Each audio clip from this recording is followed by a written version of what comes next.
Neil ബർഗറേറ്റ് സംവിധാനം ചെയ്ത് Edward Norton, Paul Giamatti, Jessica Biel എന്നിവർ അഭിനയിച്ച 2006 പുറത്തിറങ്ങിയ ഒരു അമേരിക്കൻ റൊമാൻറ്റിക് മിസ്റ്ററി ചിത്രമാണ് ദ ഇലൂഷനിസ്റ്റ്. 1800കളിലാണ് ഈ കഥ നടക്കുന്നത്. സിനിമ തുടങ്ങുമ്പോൾ കാണിക്കുന്നത് വിയന്ന നഗരത്തിലെ ഒരു സ്റ്റേജാണ്.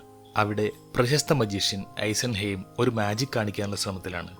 വേദിയിൽ ഒരുപാട് പേർ തിങ്ങി നിറഞ്ഞിരിപ്പുണ്ട്. കൂട്ടത്തിൽ ഒരുപാട് പോലീസുകാരും ചീഫ് ഇൻസ്പെക്ടർ വാൾട്ടർ യൂലുമുണ്ട്. കുറച്ച് പരിശ്രമങ്ങൾക്ക് ശേഷം ഐസൻഹെയിം സ്റ്റേജിൽ ഒരു സ്ത്രീ രൂപത്തെ സൃഷ്ടിക്കുന്നു. അത് കാണുമ്പോൾ കാണികൾ ഇളകിമറിയുകയും അതിൽ ഒരു സ്ത്രീ എണീറ്റ് നിന്ന് അത് അവളാണ്, അവൾക്കെന്തോ പറയാനുണ്ട് എന്നൊക്കെ പറയുകയും ചെയ്യുന്നു. ഇതേ സമയം ചീഫ് ഇൻസ്പെക്ടർ പോലീസുകാരെയും കൂട്ടി സ്റ്റേജിലേക്ക് വരികയും ഐസൻഹെയിമിനെ അറസ്റ്റ് ചെയ്യുകയാണ് എന്ന് പ്രഖ്യാപിക്കുകയും ചെയ്യുന്നു. വിയന്ന നഗരത്തിന്റെയും നമ്മുടെ രാജാവിന്റെയും പേരിൽ എനിക്ക് ലഭിച്ചിട്ടുള്ള അധികാരം ഉപയോഗിച്ച് എഡ്വേർഡ് എബ്രമോവിസിനെ അല്ലെങ്കിൽ ഐസൻഹെയിം എന്ന മജീഷ്യനെ അറസ്റ്റ് ചെയ്തിരിക്കുന്നു. സാമൂഹ്യവിരുദ്ധമായ പ്രവൃത്തികൾ, രാജ്യദ്രോഹം, ഗൂഢാലോചന, ഭീഷണിപ്പെടുത്തൽ ഇതൊക്കെയാണ് ഇയാൾക്കെതിരെയുള്ള കുറ്റങ്ങൾ. ഇത് കേട്ട് ജനങ്ങളാകെ ഇളകിമറിയുകയാണ്. ജനങ്ങളെല്ലാം പോലീസ് അവിടെ ഒതുക്കാൻ ശ്രമിക്കുകയാണ്. ഇതോടുകൂടി ആ സീൻ അവിടുന്ന് കട്ടാവുന്നു. അടുത്തതായി കാണിക്കുന്നത് ഇൻസ്പെക്ടർ ഒരു കോറിഡോറിലൂടെ നടന്നു പോകുന്നതാണ്. ക്രൗൺ പ്രിൻസിന്റെ അടുത്തേക്കാണ് അയാൾ പോകുന്നത്. ക്രൗൺ പ്രിൻസ് പറയുകയാണ്, നിങ്ങൾ ലേറ്റായി. ഇൻസ്പെക്ടർ പറയുന്നു, അതെ, കേസിന്റെ കുറച്ച് കാര്യങ്ങളുമായി കുറച്ച് വൈകിപ്പോയി. എന്തായി? അവനെ പൂട്ടാനുള്ള കാര്യങ്ങളൊക്കെ എന്തായി? പോലീസ് മുറ തന്നെ വേണ്ടിവരും. അവനെ ഒതുക്കാനായി നിങ്ങൾക്കൊന്നും കിട്ടിയില്ലേ? അവന്റെ ഭൂതകാലത്ത് നിന്ന് വല്ലതും? ഇൻസ്പെക്ടർ യൂൽ മറുപടി പറയുകയാണ്, അവനെ പറ്റിയുള്ള വിവരങ്ങളെല്ലാം ഞങ്ങൾ ശേഖരിച്ചു കഴിഞ്ഞു. ഒരു കാർപ്പന്ററിന്റെ മകനായാണ് എഡ്വേർഡ് ജനിച്ചത്. ഒരു ദിവസം അവൻ ഒരു വയലിലൂടെ നടന്നു പോകുമ്പോൾ ഒരു മരച്ചുവട്ടിൽ ഒരു മജീഷ്യൻ ഇരുന്നിരുന്നു. അയാൾ അവന് കുറച്ച് മാജിക് ട്രിക്കുകൾ കാണിച്ചു കൊടുത്തു. അതിനുശേഷം അയാൾ അപ്രത്യക്ഷനായി, കൂടെ ആ മരവും. എഡ്വേർഡ് വീട്ടിൽ വന്ന് മാജിക് പ്രാക്ടീസ് ചെയ്യാൻ തുടങ്ങി. അവൻ ഒരു സാധാരണ ബാലനായിരുന്നില്ല. അവൻ എന്തൊക്കെയോ കഴിവുകളുണ്ടെന്ന് ആളുകൾ വിശ്വസിച്ചു. ഒരു ദിവസം അവൻ ഒരു മാജിക് ട്രിക്കും കാണിച്ചുകൊണ്ട് വഴിയിലൂടെ നടന്നു പോകുമ്പോൾ രാജകുമാരിയായ സോഫി അതുവഴി വരുന്നു. കൂട്ടത്തിലുള്ളവർ അവനെ പലതും പറഞ്ഞ് കളിയാക്കുന്നുണ്ടെങ്കിലും സോഫിക്ക് അവനിൽ താല്പര്യം തോന്നി. എഡ്വേർഡിനെ പിന്തുടർന്ന് സോഫി അവന്റെ വീട്ടിലെത്തുന്നു. എഡ്വേർഡ് അവൾക്ക് ചില മാജിക് ട്രിക്കുകൾ കാണിച്ചു കൊടുക്കുന്നു. അതേസമയം രാജകുടുംബത്തിൽ നിന്ന് ആളുകൾ അവിടെ എത്തുകയും സോഫിയെ അവിടെ നിന്ന് വിളിച്ചു കൊണ്ടുപോവുകയും ചെയ്യുന്നു. നിന്നെപ്പോലുള്ള ആളുകൾ ഇതുപോലുള്ള ചെറിയ സ്ഥലങ്ങളിൽ വരരുതെന്ന് അവർ സോഫിയെ താക്കീത് ചെയ്യുന്നു. അങ്ങനെ അവിടെ നിന്നും അവളെ അവർ കൊണ്ടുപോവുകയാണ്. എന്നാൽ അവർക്ക് കാണാതിരിക്കാൻ കഴിയുമായിരുന്നില്ല. വർഷങ്ങളോളം അവർ പല കാരണങ്ങളുണ്ടാക്കി പരസ്പരം കാണുമായിരുന്നു. അങ്ങനെ അവർ അടുപ്പത്തിലായി. എഡ്വേർഡ് പറയുകയാണ്, ചൈനയിൽ ഒരു മജീഷ്യനുണ്ട്, അയാൾക്ക് എന്തും അപ്രത്യക്ഷമാക്കാൻ കഴിയും. ആ കഴിവ് ഉപയോഗിച്ച് നമുക്കും ഒരിക്കൽ ഇവിടെ നിന്നും അപ്രത്യക്ഷരാവാം. സോഫി പറയുന്നു, പോകുമ്പോൾ എന്നെയും കൂടി കൊണ്ടുപോകണം. തീർച്ചയായിട്ടും നമുക്ക് രണ്ടുപേർക്കും ഇവിടെ നിന്നും പോകാം എന്നും അവർ പറയുന്നു. എഡ്വേർഡ് ഒരു പ്രത്യേക ലോക്കറ്റ് സോഫിക്ക് സമ്മാനമായി നൽകുന്നു. അതിനുള്ളിൽ എഡ്വേർഡിന്റെ ചിത്രവും ഉണ്ടായിരുന്നു. ഒരു ദിവസം അവർ ഒരുമിച്ചിരിക്കുമ്പോൾ സോഫിയുടെ കുടുംബത്തിൽ നിന്നും ആളുകൾ വരുന്നു. സോഫി എഡ്വേർഡിനോട് അപ്രത്യക്ഷനാവാൻ പറയുന്നു. എഡ്വേർഡ് അപ്രത്യക്ഷനാവാനൊക്കെ നോക്കുന്നുണ്ടെങ്കിലും ഒന്നും ഫലിക്കുന്നില്ല. അങ്ങനെ സോഫിയെ അവർ പിടിച്ചുകൊണ്ടുപോകുന്നു. ഇനിയും ഇതുപോലെ എന്തെങ്കിലും ശ്രമിച്ചു കഴിഞ്ഞാൽ നിന്നെ കുടുംബത്തോടെ ജയിലിലടയ്ക്കും എന്ന് എഡ്വേർഡിനെ അവർ ഭീഷണിപ്പെടുത്തുന്നു. പിന്നീട് നടന്നതെല്ലാം ദുരൂഹമാണ്. അവൻ ലോകം മുഴുവൻ സഞ്ചരിച്ചു, ഒരുപാട് മാജിക്കുകൾ പഠിച്ചു, സ്റ്റേജിൽ മാജിക്കുകൾ ചെയ്യാൻ തുടങ്ങി. എഡ്വേർഡ് എന്നവന്റെ പേര് മാറ്റി ഐസൻഹെയിം എന്ന സ്റ്റേജ് നെയിം സ്വീകരിച്ചു. ഇത്രയുമാണ് ഇൻസ്പെക്ടർ ഐസൻഹെയിമിനെ പറ്റി പറയുന്നത്. അവിടുന്ന് അങ്ങോട്ടുള്ള കാര്യങ്ങൾ ക്രൗൺ പ്രിൻസിന് കൂടി അറിയാവുന്നതാണ്. വിയന്നയിലെ ഒരു സ്റ്റേജാണ് അടുത്തതായി കാണിക്കുന്നത്. അവിടെ ഐസൻഹെയിമിന്റെ മാനേജർ കാണികളോടായി സംസാരിക്കുകയാണ്. ജീവിതം, മരണം, സ്ഥലം, സമയം, വിധി, ഭാഗ്യം ഇതൊക്കെയാണ് പ്രപഞ്ചത്തിലെ ശക്തികൾ. മാന്യമഹാജനങ്ങളെ, ഈ രാവിൽ ഈ ശക്തികളെ വരുതിയിലാക്കിയ ഒരാളെ ഞാൻ നിങ്ങൾക്ക് പരിചയപ്പെടുത്താം. ലോകത്തിന്റെ വിദൂര കോണുകളിൽ ആഭിചാരത്തിന്റെ ഇരുണ്ട ശക്തികൾ വിഹരിക്കുന്ന സ്ഥലങ്ങളിൽ നിന്നും നമ്മുടെ ഇടയിലേക്ക് അയാൾ തിരിച്ചു വന്നിരിക്കുന്നു. പ്രകൃതിയുടെ നിയമങ്ങളെ ചൊൽപ്പടയിൽ നിർത്താൻ കഴിവുള്ളവൻ ഞാൻ നിങ്ങൾക്ക് മുമ്പിൽ അവതരിപ്പിക്കുന്നു ഐസൻഹെയിം. ഐസൻഹെയിം സ്റ്റേജിലേക്ക് കടന്നു വരുന്നു. തന്റെ കൈകളിലെ ഗ്ലൗസുകൾ രണ്ടും ഊരിയെറിയുമ്പോൾ അവ രണ്ട് പക്ഷികളായി പറന്നു പോകുന്നു. ഐസൻഹെയിം കാണികളിൽ നിന്ന് ആരെങ്കിലും ഒരു തുവാല തരാമോ എന്ന് ചോദിക്കുന്നു. ഒരു സ്ത്രീയുടെ കയ്യിൽ നിന്നും ഒരു തുവാല എടുത്ത ശേഷം അതൊരു ബോക്സിലിട്ട് അവരുടെ കയ്യിൽ തന്നെ കൊടുക്കുന്നു. ശേഷം ഐസൻഹെയിം പറയുകയാണ്, ഞാൻ സമയമൊത്തുള്ള ഒരു പരീക്ഷണം ആരംഭിക്കാം. ജീവിതത്തിന് അതിൻ്റെതായ ഒരു താളമുണ്ട്. നാം എല്ലാം ജനിച്ചതു മുതൽ ആ താളത്തിനനുസരിച്ച് നീങ്ങുന്നു. സമയത്തെ നമ്മൾക്ക് നിയന്ത്രിക്കാൻ കഴിയില്ല.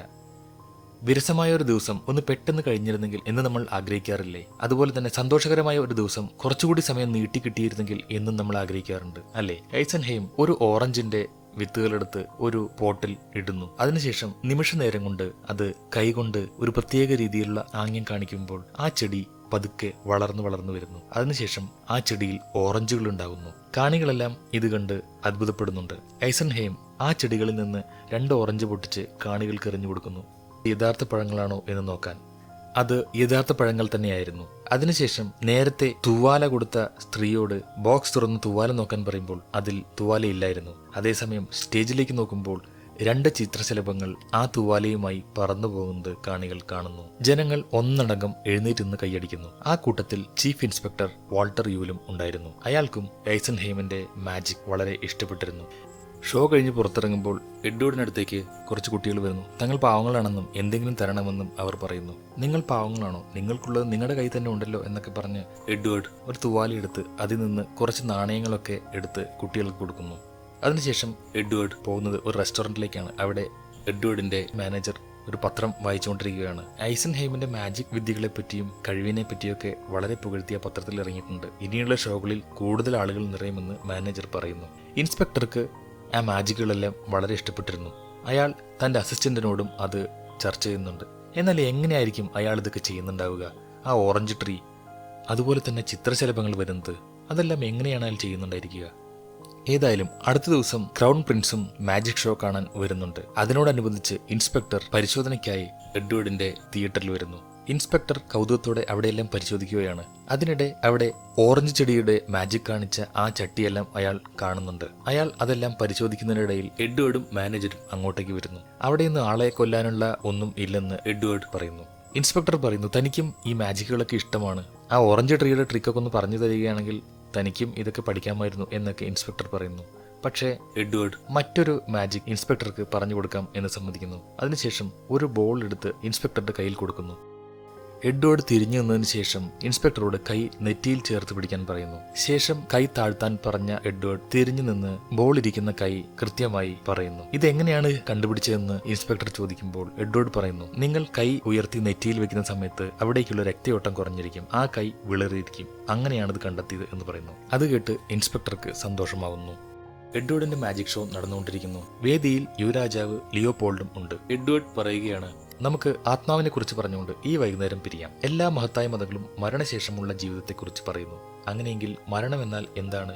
നിങ്ങളിൽ ഒരാളുടെ സഹായം ഇന്ന് എനിക്ക് വേണം. മരണഭയം ഒട്ടും ഇല്ലാത്ത ഒരാളുടെ സഹായം. എന്താ, അങ്ങനെ ആരെങ്കിലും ഉണ്ടോ? ഞാൻ ഉറപ്പു തരാം, നിങ്ങൾക്ക് ഒരു കുഴപ്പവും ഉണ്ടാകില്ല. ക്രൗൺ പ്രിൻസ് എഴുന്നേറ്റ് നിൽക്കുന്നു. അതിനുശേഷം കൂടെയുള്ള പ്രിൻസസിനെ വേദിയിലേക്ക് പറഞ്ഞയക്കുന്നു. ആ രാജകുമാരി സോഫിയായിരുന്നു. സോഫി സ്റ്റേജിലേക്ക് വരുന്നു. എഡ്വേർഡ് സോഫിയെ നോക്കി ചോദിക്കുന്നു, നിങ്ങൾക്ക് എന്നെ അറിയുമോ? സോഫി പറയുന്നു, ഇല്ല. നാം തമ്മിൽ മുമ്പ് കണ്ടിട്ടില്ല എന്നുറപ്പാണോ? അതെ എന്ന് സോഫി പറയുന്നു. അതേസമയം വേദിയിലേക്ക് ഒരു വലിയ കണ്ണാടി കൊണ്ടുവരുന്നു. സോഫിയെ ഒരു ചുവന്ന ഗൗൺ അണിയിപ്പിക്കുന്നു.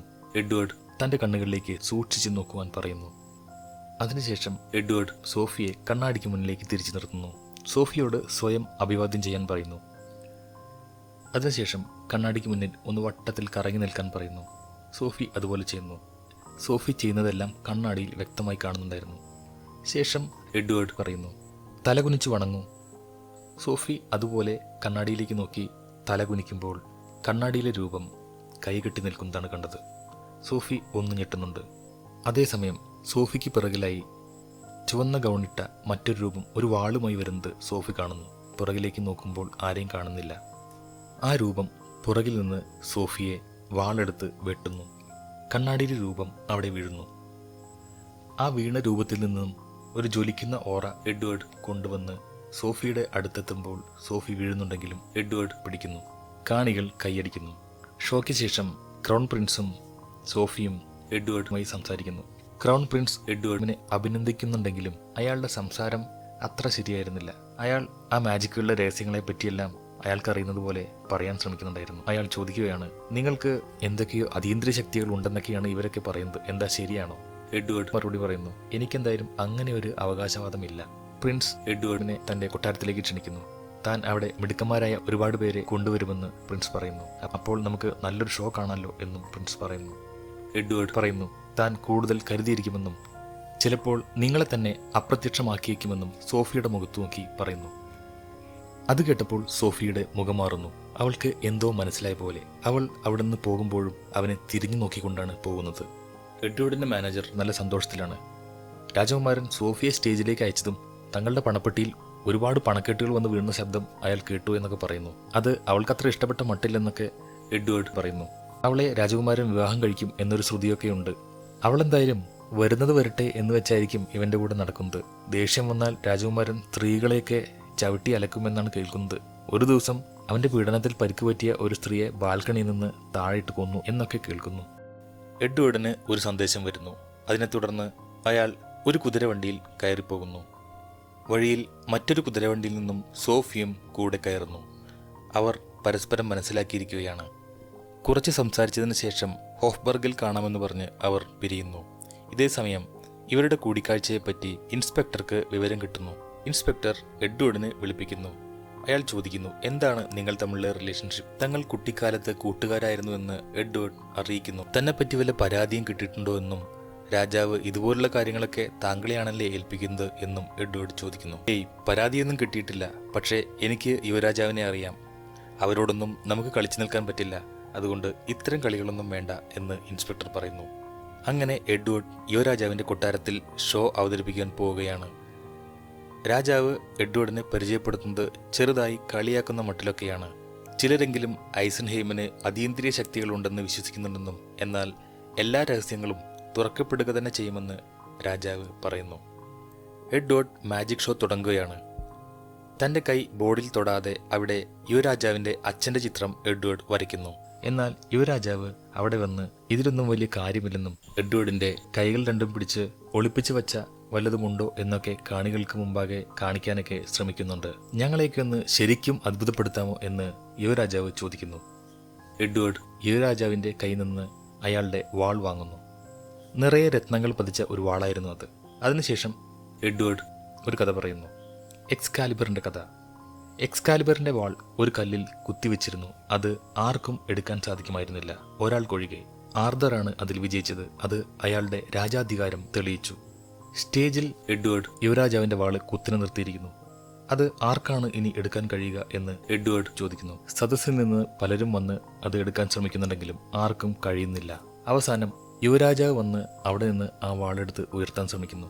പക്ഷേ ഉയരുന്നില്ല. യുവരാജാവ് എഡ്വേർഡിനെ നോക്കുന്നു. എഡ്വേർഡ് ചെറിയൊരു ചിരിയോടെ രാജാവിന്റെ മുഖത്തേക്ക് നോക്കുന്നു. അതേസമയം വേദിയിൽ നിന്ന് ഒരാൾ ചോദിക്കുന്നുണ്ട്, നിങ്ങൾക്കിത് എടുക്കാൻ കഴിഞ്ഞില്ലെങ്കിൽ പിന്നെ ആരാണ് രാജാവാവുക? അങ്ങനെയെങ്കിൽ നിങ്ങളുടെ അച്ഛൻ തന്നെ 100 വർഷം രാജ്യം ഭരിക്കേണ്ടി വരുമെന്ന് ആരോ പറയുന്നത് കൂടി അവിടെ കേൾക്കുന്നു. യുവരാജാവ് നാണക്കേട് കൊണ്ട് എഡ്വേർഡിന്റെ മുഖത്ത് തന്നെ നോക്കി നിൽക്കുകയാണ്. എഡ്വേർഡ് രാജാവിന്റെ മുഖത്ത് നോക്കി ഇനി എടുത്തോ എന്ന തരത്തിൽ ഒരു ആംഗ്യം കാണിക്കുന്നു. അങ്ങനെ രാജാവ് ആ വാള് ഉയർത്തുന്നു. വാൾ അതിന്റെ ശരിയായ അവകാശിയുടെ അടുത്തെത്തി എന്ന് എഡ്വേർഡ് പ്രഖ്യാപിക്കുന്നു. യുവരാജാവിന് അതൊന്നും അത്ര ഇഷ്ടപ്പെട്ടിരുന്നില്ല. ഈ രാത്രി ഇത്ര മതിയെന്നും ഇനി കുറച്ച് ഗൗരവമുള്ള കാര്യങ്ങൾക്ക് വേണ്ടി എന്നോടൊപ്പം ചേരൂ, അല്പം കഴിച്ചുകൊണ്ട് സംസാരിക്കാം എന്നും പറഞ്ഞ് യുവരാജാവ് അവിടെ നിന്നും പോകുന്നു. പോകുന്ന പോക്കിൽ ഇൻസ്പെക്ടറോട് രാജാവ് പറയുന്നുണ്ട്, അവനെ ഇനി എന്റെ മുന്നിൽ കണ്ടുപോകരുത്. ഇൻസ്പെക്ടർ പറയുന്നു, പക്ഷേ അയാൾ വളരെ പ്രസിദ്ധനാണ്, അതിന് നിങ്ങൾ എന്തെങ്കിലും ഒരു വഴി കണ്ടെത്തും എന്ന് എനിക്കറിയാം. അങ്ങനെ എഡ്വേർഡിന്റെ പരിപാടി അവിടെ നിർത്തിവെക്കുന്നു. അന്ന് രാത്രി സോഫി എഡ്വേർഡിനെ കാണാനായി വരുന്നു. എഡ്വേർഡ് കുറച്ച് ദേഷ്യത്തിലായിരുന്നു സംസാരിച്ചത്. സോഫി തന്നെ സഹായിക്കാനാണ് വന്നതെന്ന് പറയുമ്പോൾ, എനിക്ക് എന്ത് സംഭവിച്ചാൽ നിനക്കെന്താ എന്നും നമ്മൾ വളരെ കാലം മുമ്പ് പരിചയക്കാരായിരുന്നു എന്നല്ലാതെ നിനക്ക് എന്നെക്കുറിച്ച് ഒന്നും അറിയില്ല എന്നൊക്കെ എഡ്വേർഡ് പറയുന്നു. എങ്കിൽ പിന്നെ എന്നോട് എന്തിനാണ് വന്ന് സംസാരിച്ചത് എന്ന് സോഫി ചോദിക്കുമ്പോൾ എഡ്വേർഡ് തിരിച്ചു വന്ന് സോഫിയെ ചുംബിക്കുന്നു. സോഫിയുടെ കഴുത്തിൽ താൻ ചെറുപ്പത്തിൽ കൊടുത്ത ലോക്കറ്റ് എഡ്വേർഡ് കണ്ടെത്തുന്നു.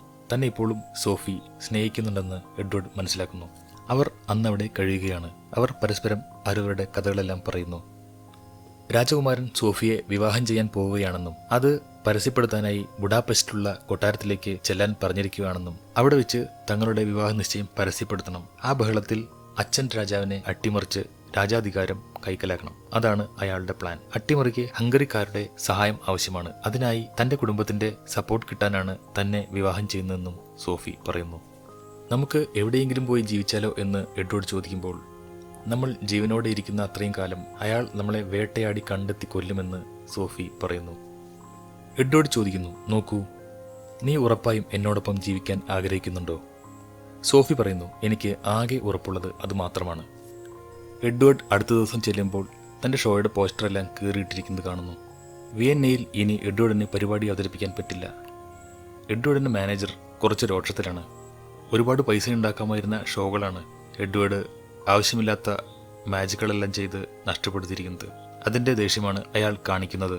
ഇതുവരെ കിട്ടിയ ക്യാഷെല്ലാം ഒരുമിച്ചെടുക്കാൻ എഡ്വേർഡ് മാനേജറോട് പറയുന്നു. അതിനുശേഷം ഒരു വലിയ പെട്ടി പാക്ക് ചെയ്ത് എഡ്വേർഡ് അവിടെ നിന്നും പുറപ്പെടുന്നു. വഴിയിൽ സോഫി കാത്തുനിൽപ്പുണ്ടായിരുന്നു. സോഫിയുടെ കുതിരവണ്ടിയിലേക്ക് എഡ്വേർഡ് ആ പെട്ടി കൊടുക്കുന്നു. എന്നാൽ ഇതെല്ലാം ഇൻസ്പെക്ടറുടെ അസിസ്റ്റന്റ് കാണുന്നുണ്ടായിരുന്നു. അവർ എന്തോ യാത്രയ്ക്കുള്ള പുറപ്പാടിലാണെന്ന് മനസ്സിലായ അയാൾ വിവരം ഇൻസ്പെക്ടറെ അറിയിക്കുന്നു.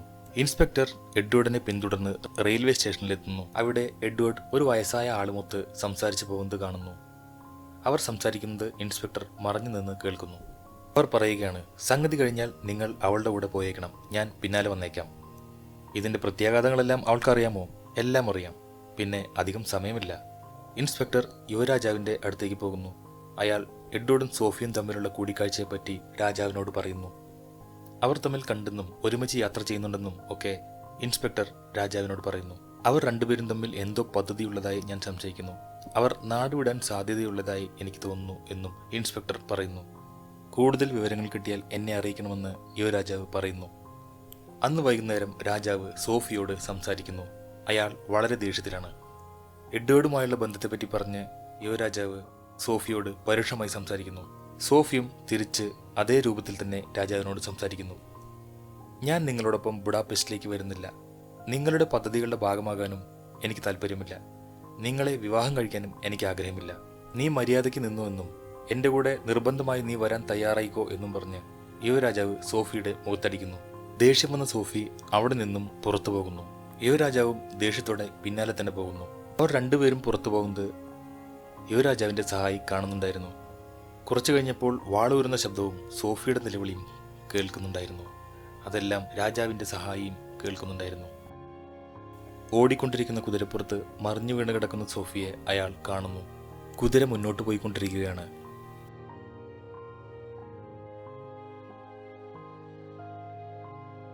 അതേസമയം എഡ്വേർഡ് എന്തോ ഒരുക്കത്തിലാണ്. അവൻ ആരെയോ കാത്തു നിൽക്കുന്നത് പോലെ. പിറ്റേ ദിവസം കുതിര തനിച്ച് രാജകൊട്ടാരത്തിലെത്തുന്നു. അവിടെ നിന്നും ഒരാൾ കുതിരയെ പരിശോധിക്കുമ്പോൾ കുതിരയുടെ ദേഹത്ത് രക്തം കാണുന്നു. സോഫിയെ കാണാനില്ലെന്ന് എല്ലാവരും അറിയുന്നു. വലിയൊരു സംഘം സോഫിക്കായി തിരച്ചിൽ തുടങ്ങുന്നു. സംഘത്തിൽ എഡ്വേർഡുമുണ്ട്. സോഫി ഒരു നദിയിൽ മരിച്ചു കിടക്കുന്നത് അവർ കാണുന്നു. എഡ്വേർഡ് ഓടിച്ചെന്ന് സോഫിയെ എടുക്കുന്നു. അയാൾ ആകെ തകർന്ന് കരയുകയാണ്. ഇൻസ്പെക്ടർ അങ്ങോട്ടെത്തുന്നു. ഇൻസ്പെക്ടർ ചോദിക്കുകയാണ്, എന്താണ് മരണകാരണം? ഡോക്ടർ പറയുന്നു, രക്തം വാർന്നാണ് മരിച്ചിരിക്കുന്നത്. തോളിലായി ഒരു മുറിവുണ്ട്. മൂർച്ചയുള്ള എന്തോ ആയുധം കൊണ്ടാണ്, കത്തിയോ വാളോ പോലുള്ള എന്തോ ആയുധം കൊണ്ടാണ് മുറിവ് പറ്റിയിരിക്കുന്നത് എന്നും ഡോക്ടർ പറയുന്നു. ഒരു പോലീസുകാരൻ സോഫിയെ വസ്ത്രം പൊക്കി പരിശോധിക്കാൻ തുടങ്ങുമ്പോൾ ഡോക്ടർ അത് വിലക്കാൻ പറയുന്നു. യുവരാജാവിനും അതൊന്നും ഇഷ്ടപ്പെടില്ല. പിന്നെ തുണിപൊക്കി പരിശോധിക്കാൻ ഇത് തെരുവ് മാജിക് അല്ലല്ലോ എന്നും ഡോക്ടർ പറയുന്നു. ഇൻസ്പെക്ടർ ഡോക്ടറോട് ക്ഷമ ചോദിച്ചുകൊണ്ട് അവിടെ നിന്നും പോകുന്നു. അവിടെ കേസിനെ പറ്റി ചർച്ച ചെയ്തുകൊണ്ട് നിൽക്കുമ്പോൾ ഡോക്ടർ അവരോട് ഒരു കാര്യം കൂടി പറയുന്നു. സോഫിയുടെ വസ്ത്രത്തിൽ നിന്നും കിട്ടിയ ഒരു രത്നം ഡോക്ടർ ഇൻസ്പെക്ടർക്ക് കൈമാറുന്നു.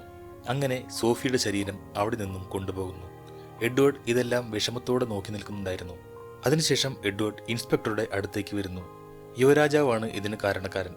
അയാളുമായുള്ള വിവാഹത്തിന് സോഫി സമ്മതിക്കാത്തതിനാൽ അവളെ യുവരാജാവ് കൊലപ്പെടുത്തി എന്ന് എഡ്വേർഡ് ഇൻസ്പെക്ടറോട് പറയുന്നു. എന്നാൽ ഇൻസ്പെക്ടർ അത് വിശ്വസിക്കാൻ തയ്യാറായില്ല. അയാൾ അങ്ങനെ ചെയ്യില്ലെന്നും മാത്രമല്ല അയാൾ ബുഡാപെസ്റ്റിലാണെന്നും ഇൻസ്പെക്ടർ പറയുന്നു. ഇനി ഇതുമാതിരി സംസാരിച്ചാൽ നീ ജയിലിലാകുമെന്നും ഇൻസ്പെക്ടർ എഡ്വേർഡിനോട് പറയുന്നു. ഇൻസ്പെക്ടർ കൊട്ടാരത്തിലെത്തുന്നു. സോഫിയെ ഗേറ്റിന് പുറത്തുവിട്ട ഗാർഡ് എവിടെ എന്നയാൾ അന്വേഷിക്കുന്നു. അയാൾ രാജാവിന്റെ കൂടെ പോയിരിക്കുകയാണെന്ന് അറിയുന്നു. സോഫിയുടെ കുതിരയെ കുറ്റിയിൽ കെട്ടിയ ഗാർഡിനെ അയാൾ കാണുന്നു. അതിനുശേഷം അയാൾ കുതിരയെ കെട്ടിയ സ്ഥലത്തേക്ക് പോകുന്നു. ഇൻസ്പെക്ടറുടെ അസിസ്റ്റന്റ് പറയുകയാണ്, നമ്മൾക്ക് രാജകൊട്ടാരത്തിൽ കയറി പരിശോധിക്കാൻ അധികാരമില്ല. ഇൻസ്പെക്ടർ പറയുന്നു, അതെനിക്കറിയാം. ആ മാജിക്കുകാരന്റെ വാക്കുകേട്ട് നമ്മൾ എന്തിനാണ് ഇവിടെയെല്ലാം പരിശോധിക്കുന്നത്? നമുക്ക് എല്ലാവർക്കും അറിയാം അയാളാണ് ഇത് ചെയ്തതെന്ന്. ഇൻസ്പെക്ടർ പറയുന്നു, എനിക്കങ്ങനെ തോന്നുന്നില്ല. അതേസമയം യുവരാജാവ് തിരിച്ചെത്തുന്നു. അസിസ്റ്റന്റ് ഇൻസ്പെക്ടറെ വിളിക്കുന്നു. ഇൻസ്പെക്ടർ ആ വൈക്കോലിനിടയിൽ എന്തോ ശ്രദ്ധിച്ചു നോക്കുന്നുണ്ട്. അതേസമയം അസിസ്റ്റന്റ് ഇൻസ്പെക്ടറെ യുവരാജാവിനെ കാണാനായി വിളിക്കുന്നു. യുവരാജാവ് ചോദിക്കുന്നു, നിങ്ങൾ എന്താണ് കണ്ടെത്തിയത്? ഇൻസ്പെക്ടർ പറയുന്നു, അവസാനമായി കാണുമ്പോൾ അവൾ ഇങ്ങോട്ട് വരികയായിരുന്നു. അതെ, ബാക്കി നിങ്ങൾക്കറിയാവുന്ന പോലെ തന്നെ ഞാൻ അവളെ ഇറക്കിവിട്ടു. അവൾ ആത്മഹത്യ ചെയ്തതാണോ? ഇൻസ്പെക്ടർ പറയുന്നു, ഇത് ഉറപ്പായും ഒരു കൊലപാതകമാണ്. നിങ്ങൾ സംശയം തോന്നുന്ന വല്ലവരെയും പിടിച്ചോ? ഇല്ല, പക്ഷേ ഉടനെ പിടിയിലാവും എന്ന് തോന്നുന്നു. ആ ആഴ്ച കഴിയുന്നതിന് മുമ്പ് തന്നെ അവർ ഒരാളെ പിടിച്ചു. അയാളുടെ മേൽ കേസും ചാർജ് ചെയ്തു. പക്ഷേ അതുകൊണ്ടൊന്നും എഡ്വേർഡിന് തൃപ്തിയാവില്ല എന്നവർക്കറിയാമായിരുന്നു. ഇൻസ്പെക്ടറുടെ ആൾക്കാർ എഡ്വേർഡിനെ നിരീക്ഷിച്ചുകൊണ്ടിരുന്നു. ഒടുവിൽ എഡ്വേർഡ് ദുഃഖത്തിൽ നിന്നും ഉണർന്നു. അടഞ്ഞുകിടന്നിരുന്ന ഒരു തിയേറ്റർ വിലയ്ക്ക് വാങ്ങി. പഴയ മാനേജറെ ഒഴിവാക്കി പുതിയ കൂട്ടാളികളെ സഹായത്തിനായി കൂട്ടി. അങ്ങനെ എഡ്വേർഡ് തന്റെ പുതിയ ഷോ തുടങ്ങുകയാണ്. വേദിയിൽ ഇൻസ്പെക്ടറും സഹായികളുമുണ്ട്. എഡ്വേർഡ് തന്റെ കൈകൊണ്ട് ആംഗ്യം കാണിച്ച് ഒരു ടേബിളിന് മുകളിൽ ഒരു മനുഷ്യരൂപത്തെ പ്രത്യക്ഷപ്പെടുത്തുന്നു. ആളുകൾ അത്ഭുതപ്പെട്ട് അയാളോട് ചോദ്യങ്ങൾ ചോദിക്കാൻ തുടങ്ങി. നീ ആരാണ്? ആ രൂപം പറയുന്നുണ്ട്, എന്റെ പേര് ഫ്രാങ്ക്ലിൻ എന്നാണ്. എന്റെ അച്ഛൻ ഒരു ലെൻസ് ഉണ്ടാക്കുന്ന ആളായിരുന്നു എന്നും അയാൾ പറയുന്നു. ആളുകൾ തുടർന്ന് ചോദിക്കുന്നു, മരണശേഷം എന്താണ്? ആത്മാവിനെ പറ്റി പറയൂ എന്നെല്ലാം ചോദിക്കുമ്പോൾ അയാൾ ഒന്നും മിണ്ടുന്നില്ല. എഡ്വേർഡ് കൈ ഉയർത്തി അയാളെ അപ്രത്യക്ഷനാക്കുന്നു. വേദിയിൽ ഇൻസ്പെക്ടറും സഹായികളും ഇതെല്ലാം കണ്ട് ഞെട്ടിയിരിക്കുകയാണ്. ആളുകൾ എഡ്വേർഡിന്റെ മാജിക് വിശ്വസിച്ചിരിക്കുകയാണ്. ആത്മാവുണ്ടെന്ന് അവർ വിശ്വസിക്കാൻ തുടങ്ങി. എന്നാൽ എഡ്വേർഡ് ഇതിനെപ്പറ്റി ഒന്നും പറയുന്നില്ല. അയാൾ പിന്നെയും ഷോകൾ നടത്തി. ശൂന്യതയിൽ നിന്നും മനുഷ്യരൂപത്തെ സൃഷ്ടിച്ച് ആ ട്രാൻസ്പെറന്റ് രൂപത്തിന്റെ ഇടയിലൂടെ ആളുകളുടെ കൈ തലോടിച്ചു. ഇതോടെ ആളുകൾക്ക് വീണ്ടും വിശ്വാസമായി. പള്ളികളിൽ ഇതേപ്പറ്റി പ്രഭാഷണം നടത്താൻ തുടങ്ങി. ആത്മാവുണ്ടെന്നതിന് തെളിവ് കിട്ടിയിരിക്കുകയാണെന്നും മതത്തിന് പ്രാധാന്യം കൂടിയെന്നും ഒരു മതരാഷ്ട്രം തന്നെ സ്ഥാപിക്കേണ്ടതിന്റെ ആവശ്യകതയെപ്പറ്റിയെല്ലാം ചർച്ചുകളിൽ പ്രഭാഷണങ്ങൾ നടക്കുന്നു. ഇതിനെപ്പറ്റിയെല്ലാം ഇൻസ്പെക്ടർ യുവരാജാവിനെ അറിയിക്കുന്നു. അവനെ പെട്ടെന്ന് തന്നെ അറസ്റ്റ് ചെയ്യണമെന്നും അതിനു മുമ്പ് അവന്റെ മാജിക്കിന്റെ രഹസ്യങ്ങളെല്ലാം കണ്ടെത്തണമെന്നും യുവരാജാവ് പറയുന്നു. ഒരു പ്രൊജക്ടർ ഉപയോഗിച്ചാണ് ഇതെല്ലാം എഡ്വേർഡ് ചെയ്യുന്നതെന്ന് ഇൻസ്പെക്ടർ കരുതുന്നു. അതിനുള്ള തെളിവുകൾ കിട്ടാനായി എഡ്വേർഡിന്റെ തിയേറ്ററിൽ ഒരാളെ വിടുന്നു. എന്നാൽ അവിടെയുള്ളവർ അയാളെ പിടിച്ചു പുറത്തെറിയുന്നു. അങ്ങനെ എഡ്വേർഡിന്റെ അടുത്ത ഷോ എത്തി. ഇൻസ്പെക്ടർ അതുവഴി പോവുകയാണ്. അവിടെ ആളുകളെല്ലാം പരിഭ്രാന്തരായി നിൽക്കുകയാണ്. എന്താണെന്ന് ചോദിച്ചപ്പോൾ അവിടെ എഡ്വേർഡ് പ്രത്യക്ഷപ്പെടുത്തിയ ഒരു കുട്ടിയുടെ ആത്മാവ് അവിടെ പുറത്തിറങ്ങി നടക്കുന്നു. ആളുകളെല്ലാം പരിഭ്രാന്തരാണ്. ഇൻസ്പെക്ടർ അവിടേക്ക് നോക്കുന്നുണ്ടെങ്കിലും അയാൾക്ക് കുട്ടിയെ കാണാൻ കഴിയുന്നില്ല. അയാൾ തിയേറ്ററിനുള്ളിലേക്ക് കയറുന്നു. അപ്പോഴാണ് നേരത്തെ പുറത്തുപോയ ആത്മാവ് കുട്ടി ഡോറും തുറന്ന് തിയേറ്ററിനകത്തേക്ക് വരുന്നത്. ആളുകൾ അവനെ തൊടാനൊക്കെ ശ്രമിക്കുന്നുണ്ടെങ്കിലും അവന്റെ ട്രാൻസ്പെറന്റ് ബോഡിയിൽ ആർക്കും തൊടാൻ സാധിക്കുന്നില്ല. കുട്ടി ഇൻസ്പെക്ടറെ തുറിച്ചു നോക്കിക്കൊണ്ട് സ്റ്റേജിലേക്ക് കയറുകയാണ്. ഇൻസ്പെക്ടർ ആണെങ്കിൽ അന്തം വിട്ട് നിൽക്കുകയാണ്. എന്തായാലും പ്രോജക്ടർ വെച്ച് ഇങ്ങനൊരു പരിപാടി നടക്കില്ലെന്ന് ഇൻസ്പെക്ടർക്ക് തോന്നിക്കാണണം. ഇതോടുകൂടി ഇൻസ്പെക്ടറും പോലീസുകാരും കൂടെ എഡ്വേർഡിനെ അവിടെ നിന്നും കൊണ്ടുപോകുന്നു. ഇൻസ്പെക്ടർ പറയുകയാണ്, നിങ്ങൾ ഇതിന്റെ രഹസ്യം പറഞ്ഞേ തീരൂ, അല്ലെങ്കിൽ ഞങ്ങൾക്ക് നിങ്ങളെ അറസ്റ്റ് ചെയ്യേണ്ടി വരും. ആത്മാവുണ്ടെന്ന് പറഞ്ഞ് ജനങ്ങളെ കബളിപ്പിച്ചതിന്റെ പേരിൽ. അതേസമയം പുറത്ത് ഒരുപാട് ജനങ്ങൾ തടിച്ചുകൂടുകയും ഐസൻഹേമിനെ സ്വതന്ത്രനാക്കിയില്ലെങ്കിൽ പോലീസ് സ്റ്റേഷൻ ആക്രമിക്കും എന്നെല്ലാം വിളിച്ചു പറയുന്നു. ഇതിനെപ്പറ്റിയുള്ള സത്യങ്ങൾ നീ പറഞ്ഞേ തീരൂ, അല്ലെങ്കിൽ നാട്ടുകാർ പോലീസ് സ്റ്റേഷൻ ആക്രമിച്ചാൽ അതിന്റെ ഉത്തരവാദിത്തം കൂടെ നീ ഏൽക്കേണ്ടി വരും. എഡ്വേർഡ് ബാൽക്കണിയിലേക്ക് വരുന്നു. അവിടെ ജനങ്ങളോടായി പറയുന്നു, നിങ്ങൾ ഇവിടെ വന്നതിൽ ഒരുപാട് നന്ദിയുണ്ട്. ഒരു തെറ്റിദ്ധാരണ ഉണ്ടായിരിക്കുന്നു എന്നെനിക്ക് തോന്നുന്നു. എന്റെ ഷോയിൽ വെച്ച് നിങ്ങൾ കണ്ടതെല്ലാം മായ കാഴ്ചകളാണ്, വെറും മാജിക് ട്രിക്ക്. നിങ്ങളുടെ മരിച്ചുപോയ പ്രിയപ്പെട്ടവരെ ആരെയും തിരിച്ചു നൽകാൻ എനിക്ക് കഴിവില്ല. സ്വർഗ്ഗലോകത്തു നിന്നും സന്ദേശങ്ങൾ സ്വീകരിക്കാനും എനിക്ക് കഴിയില്ല. ഞാൻ നിങ്ങൾക്ക് തെറ്റായ പ്രതീക്ഷ നൽകിയെങ്കിൽ നിങ്ങൾ എന്നോട് ക്ഷമിക്കൂ. നിങ്ങളെ രസിപ്പിക്കണം എന്ന് മാത്രമേ ഞാൻ ആഗ്രഹിച്ചിരുന്നുള്ളൂ. നിങ്ങൾ തന്ന വലിയ പിന്തുണയ്ക്ക് നന്ദി. ദയവായി എല്ലാവരും ഇപ്പോൾ വീടുകളിലേക്ക് പോകൂ. തിരിച്ചു വന്ന് എഡ്വേർഡ് പറയുന്നു, ഞാൻ ജനങ്ങളോട് സത്യം പറഞ്ഞു കഴിഞ്ഞു. ഇനി നിങ്ങൾക്ക് ഞാൻ കബളിപ്പിച്ചു എന്ന് അവകാശപ്പെടാൻ പറ്റില്ലല്ലോ. അതുകൊണ്ട് ഇനി ഞാൻ തിരിച്ചു പോയിക്കോട്ടെ എന്ന് എഡ്വേർഡ് ചോദിക്കുന്നു. ഇൻസ്പെക്ടർ എഡ്വേർഡിനെ പറഞ്ഞയക്കുന്നു. ഇൻസ്പെക്ടർ ഈ കാര്യങ്ങൾ യുവരാജാവിനെ അറിയിക്കുന്നു. ഒരു കാര്യം ഏൽപ്പിച്ചാൽ അത് ശരിക്കും ചെയ്യാൻ കഴിയില്ലെങ്കിൽ പിന്നെ ഞാൻ തന്നെ ഇറങ്ങാം എന്നും പറഞ്ഞ് യുവരാജാവ് വേഷം മാറി എഡ്വേർഡിന്റെ ഷോ കാണാൻ പോകുന്നു. കൂട്ടത്തിൽ ഇൻസ്പെക്ടറുമുണ്ട്. രാജാവ് ഒരു സാധാരണ കാണിയായി വേദിയിലിരിക്കുന്നു. എഡ്വേർഡ് ഷോ തുടങ്ങുന്നു. എഡ്വേർഡ് ഇത്തവണ പ്രത്യക്ഷപ്പെടുത്തിയത് ഒരു സ്ത്രീ രൂപത്തെയായിരുന്നു. അതെ, അത് സോഫിയായിരുന്നു. രാജാവും ഇൻസ്പെക്ടറും അത് കണ്ട് ഞെട്ടിത്തിരിച്ചിരിക്കുകയാണ്. ആളുകൾ സോഫിയോട് ചോദ്യങ്ങൾ ചോദിക്കുന്നുണ്ട്. അവർ ചോദിക്കുകയാണ്, ആരാണ് നിന്നെ കൊന്നത്? അത് ഇവിടെയുള്ള ഒരാളാണെന്ന് സോഫി സൂചിപ്പിക്കുന്നു. ആരാണത്? യുവരാജാവാണോ? അയാൾ മുമ്പും കൊന്നിട്ടുണ്ട് എന്നൊക്കെ വേദിയിൽ നിന്ന് ആളുകൾ പറയുന്നു. അതിന് യുവരാജാവ് ഇപ്പോൾ ഇവിടെ ഇല്ലല്ലോ എന്നും മറ്റു ചിലർ പറയുന്നുണ്ട്. ഇതെല്ലാം കേട്ട് യുവരാജാവ് അത്ഭുതപ്പെട്ടിരിക്കുകയാണ്. കൊലയ്ക്ക് ഉത്തരവാദി യുവരാജാവാണെന്നും യുവരാജാവ് അതിനുത്തരം പറയണമെന്നും കാണികൾ വിളിച്ചു പറയുന്നു. എഡ്വേർഡ് വളരെ വിഷമത്തോടെ സോഫിയെ അപ്രത്യക്ഷയാക്കുന്നു. ഇൻസ്പെക്ടറോട് കാണികൾ ചോദിക്കുന്നുണ്ട്, നിങ്ങൾ പിടിച്ചിരിക്കുന്നത് ശരിക്കും കൊലപാതകി തന്നെയാണോ? രാജകുമാരന്റെ പങ്കിനെ പറ്റി വല്ലതും അന്വേഷിച്ചിട്ടുണ്ടോ എന്നും കാണികൾ ചോദിക്കുന്നു. ദേഷ്യം വന്ന ഇൻസ്പെക്ടർ ചോദിക്കുന്നുണ്ട്, മാജിക് ഷോ തെളിവാക്കി ആളുകളെ അറസ്റ്റ് ചെയ്യാൻ പറ്റുമോ? തിരിച്ചു പോകുമ്പോൾ യുവരാജാവ് പറയുന്നു, ആ നടി സോഫിയല്ലെന്ന് ഒറ്റ നോട്ടത്തിലറിയാം. അവൻ ആളുകളെ പാവ കളിപ്പിക്കുകയാണ്. എന്നാൽ അവൻ സ്വയം ഒരക്ഷരം പറഞ്ഞിട്ടില്ല. അവൻ ആൾക്കാരെ ഓരോന്ന് പടച്ചുവിടാൻ അവസരമുണ്ടാക്കുന്നു. അവന്റെ കാശും വാങ്ങി കാഴ്ചക്കാരായി വന്നിരിക്കുന്നവരാണ് ആ ചോദ്യങ്ങൾ ചോദിക്കുന്നവരെല്ലാം. അടുത്ത പരിപാടിക്ക് എഡ്വേർഡിനെയും അവന്റെ കൂടെ കൂടിയ എല്ലാവരെയും അകത്താക്കണമെന്ന് രാജാവ് പറയുന്നു. ഇൻസ്പെക്ടർ എഡ്വേർഡിനെ കാണുന്നു. നിനക്ക് അദ്ദേഹത്തെ നശിപ്പിക്കാൻ കഴിയില്ല, മനസ്സിലായോ? അതുകൊണ്ട് ഇനിയും അവളെ ജീവിപ്പിക്കരുത്. ആവശ്യമില്ലാത്ത ചോദ്യങ്ങൾ ഉയർത്തിവിടരുത്. എഡ്വേർഡ്, എനിക്ക് നിന്നെ അറസ്റ്റ് ചെയ്യാൻ താല്പര്യമില്ല. ദൈവത്താണ്, എനിക്കിതിലൊന്നും വിശ്വാസമില്ല. നീ ചെയ്യുന്ന പരിപാടിയിൽ എന്തെങ്കിലും സത്യമുണ്ടെങ്കിൽ നീ ഒരു സാധാരണക്കാരനല്ല എന്ന് ഞാൻ അംഗീകരിക്കാം. അതല്ല, ഇനി ഇതെല്ലാം ഒരു മാജിക് ആണെങ്കിൽ കൂടി അസാമാന്യനാണ് നീ. ഏത് വിധത്തിലാണെങ്കിലും അനുഗ്രഹിക്കപ്പെട്ടവനാണ് നീ. അതുകൊണ്ട് നിന്നെ അറസ്റ്റ് ചെയ്യേണ്ട ഒരവസ്ഥ നീ ഉണ്ടാക്കരുത്. ഇനി അത് ചെയ്യില്ല എന്ന് നീ എനിക്ക് ഉറപ്പ് തരണം. എഡ്വേർഡ് പറയുന്നു, ഞാൻ നിങ്ങൾക്ക് മറ്റൊരു ഉറപ്പ് തരാം. അടുത്ത ഷോ നിങ്ങൾ കൂടുതൽ ആസ്വദിക്കാൻ പോകുന്നു. നിനക്ക് എന്താണ് വേണ്ടത്? എന്തിനാണ് നീ അവളെ ഇനിയും ജീവിപ്പിക്കുന്നത്? വെറുതെ അവളുടെ കൂടെ ഇരിക്കാൻ വേണ്ടി മാത്രം എന്ന് എഡ്വേർഡ് പറയുന്നു. എഡ്വേർഡ് തന്റെ പഴയ മാനേജറോട് സംസാരിക്കുകയാണ്. ഈ തിയേറ്റർ ഉൾപ്പെടെ എൻ്റെ എല്ലാ സ്വത്തുക്കളും ഇനി നിങ്ങൾക്കുള്ളതാണ്. എനിക്ക് നിങ്ങളോട് ഒരുപാട് നന്ദിയുണ്ട്. മാനേജർ ഞെട്ടുന്നുണ്ട്. എന്നാൽ ഇന്ന് ഞാൻ നിങ്ങളെ സദസ്സിന് പരിചയപ്പെടുത്തട്ടെ. ഇന്നത്തെ ദിവസം വേണ്ട. ഇന്ന് നിങ്ങൾ കൂടി പരിപാടി ആസ്വദിക്കൂ എന്ന് എഡ്വേർഡ് പറയുന്നു. എഡ്വേർഡ് വേദിയിൽ വരുന്നു. അയാൾ ഒരു സ്ത്രീരൂപത്തെ പ്രത്യക്ഷപ്പെടുത്തുന്നു. അതെ, സോഫി തന്നെയായിരുന്നു അത്. ആളുകൾ സോഫിയോട് ചോദ്യങ്ങൾ ചോദിക്കാൻ തുടങ്ങി. എന്തിനാണ് നിങ്ങളെ കൊന്നത്? സോഫി പറയുകയാണ്, ഞാൻ അയാളെ ഉപേക്ഷിക്കാൻ പോവുകയായിരുന്നു.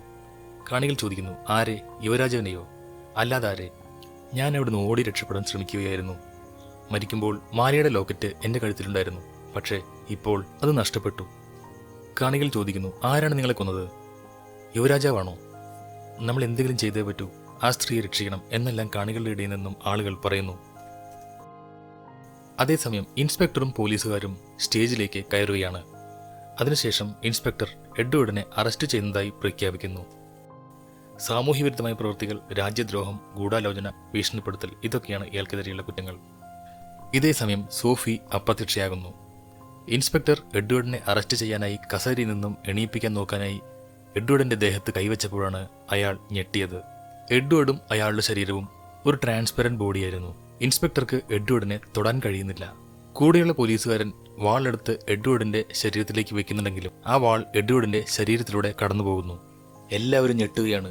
എഡ്വേർഡും ഒരു ആത്മാവായിരുന്നു. ഇൻസ്പെക്ടറും പോലീസുകാരും കാണികളും നോക്കി നിൽക്കെ എഡ്വേർഡ് അവരുടെ മുന്നിൽ നിന്നും അപ്രത്യക്ഷനാകുന്നു.